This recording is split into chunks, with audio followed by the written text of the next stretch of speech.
저는 8살 딸아이를 키우고 있는 평범한 아빠입니다. 저희 아이는 자폐 스펙트럼 장애를 가지고 있고요. 저는 저희 아이와 함께 매일매일 울고 웃고 싸우고 화해하고 재밌게 살아가고 있습니다. 최근에 무용우라든가 우리들의 블루스 같은 장애를 가진 사람들을 다룬 드라마들이 있는데 이런 드라마를 봤을 때 좀 불편해하는 마음도 있을 것 같아요. 장애를 가진 사람을 가족으로 둔 사람 입장에서는 장애를 가지고 상품화를 한다던가 돈벌이 수단으로 활용하는 그런 면이 보일 수도 있고 숨기고 싶은 사람도 있을 거예요. 가족이나 아니면 우리 아이가 가진 장애를 드러내고 싶지 않은 사람도 있을 텐데 그런 드라마를 통해서 오히려 더 드러나게 되고 내가 우리 가족 얘기를 해야 될 수도 있고 하는 상황을 불편하게 생각하는 사람도 있을 텐데 저 같은 경우는 그런 드라마가 좀 많아져야 된다고 생각해요. 드라마뿐만 아니라 다큐멘터리라든가 뭐 어떤 수단을 통해서든 좀 많아져야 이런 사람들이 우리 주변에 있구나. 물론 드라마에서 특히 우영우 같은 경우는 너무 예쁘게 그려졌죠. 그 여배우도 너무 예쁘시고 장애가 있다고는 하지만 정말 천재적이고 사회에서 각광받는 직업을 가지고 있고 정말 어떻게 보면 행복하게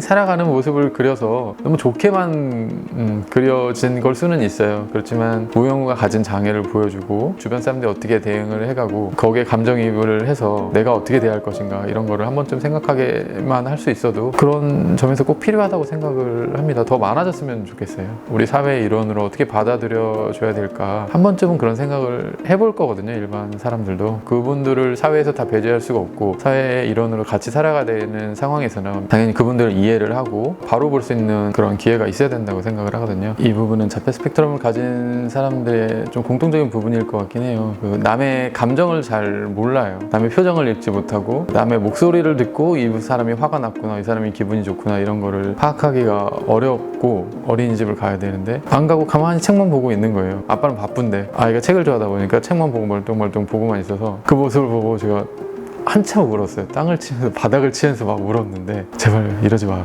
좀 평범하게 행동하자. 그때만 해도 아이가 그 울음의 의미를 모르는 거예요. 제가 이렇게 가슴을 치면서 울고 있어도 그걸 전혀 이해를 못하는 거예요.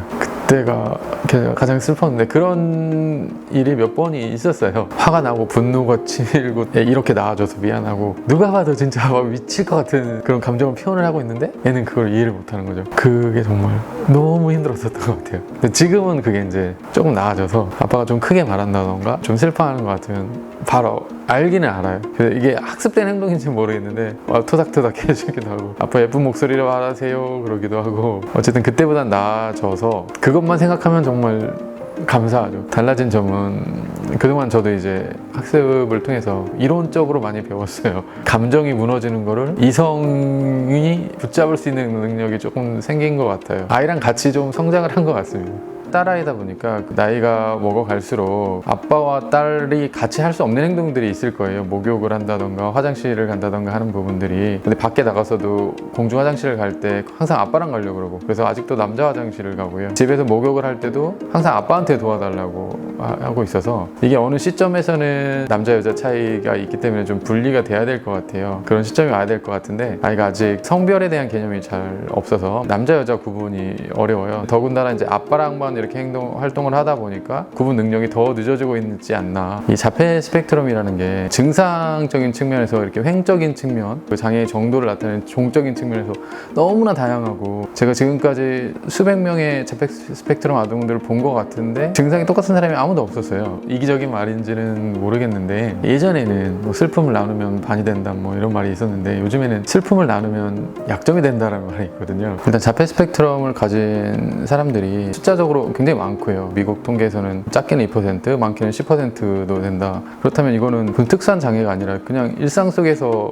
충분히 얼마든지 마주칠 수 있는 장애거든요. 우리 아이가 아니면 또 우리 가족 중에 누군가가 장애를 가지고 있어서 이 사람을 꼭 돌봐줘야 된다. 큰일을 할 수가 없다. 뭐 중요한 일을 맡길 수가 없다. 그렇게 보실 게 아니라 그냥 일반적인 사회 일원이거든요. 이상한 게 아니라 좀 다르다. 불쌍하게 생각하는 것도 싫고 장애를 가진 사람뿐만 아니라 장애를 가진 사람과 같이 생활하고 있는 가족이나 친척까지도 좀 이상한 눈으로 보지 마시고요. 이상적인 태도로 그런 장애를 가진 사람을 대하기는 힘들 거예요. 왜냐하면 부모 입장에서도 내 아이가 밖에 나가서 갑자기 돌발 행동을 한다던가 알 수 없는 자기만의 행동을 한다던가 이런 걸 참을 수 없을 때가 때가 있어요. 생판 모르는 사람이 그런 사람을 보고 무조건 다 이해를 하고 이 사람한테 공감을 해줘야 된다라고 말하는 거는 저는 말이 안 된다고 생각을 해요. 그냥 받아들이는 거죠.